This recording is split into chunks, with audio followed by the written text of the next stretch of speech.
ایک کنجوس کے گھر کوئی مہمان آیا تو اس نے اپنے بیٹے سے کہا کہ آدھا کلو عمدہ قسم کا گوشت کہیں سے لے کر آؤ۔ بیٹا بازار گیا اور کافی دیر بعد خالی ہاتھ گھر لوٹ آیا۔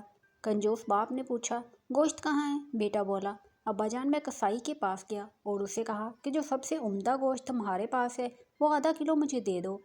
کسائی نے کہا، بے فکر رہو، میں تمہیں ایسا گوشت دوں گا کہ گویا مکھن ہو۔ میں نے سوچا اگر ایسا ہی ہے تو مکھن ہی لے لیتا ہوں۔ میں نے کسائی سے گوشت لینے کا ارادہ ترک کر دیا اور سیدھا مکھن والے کے پاس گیا اور اس سے کہا کہ تمہارے پاس جو سب سے عمدہ مکھن ہے وہ دے دو۔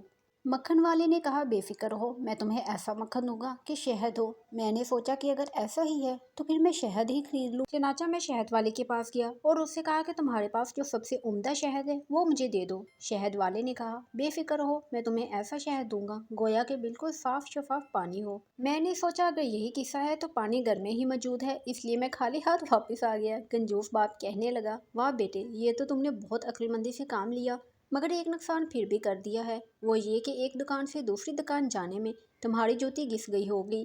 بیٹا بولا، نہیں ابا جان، ایسا نہیں ہے، میں تو مہمان کی چپل پہن کر گیا تھا، اس لیے کوئی نقصان نہیں ہوا۔ بیچارہ مہمان جو بڑی دیر سے کھانے کے انتظار میں بیٹھا ہوا تھا فوراً اٹھا اور اپنی منزل کو روانہ ہو گیا کہ کہیں دوسرے وقت کے کھانے کے انتظار کے لیے مزید تکلیف نہ برداشت کرنا پڑے۔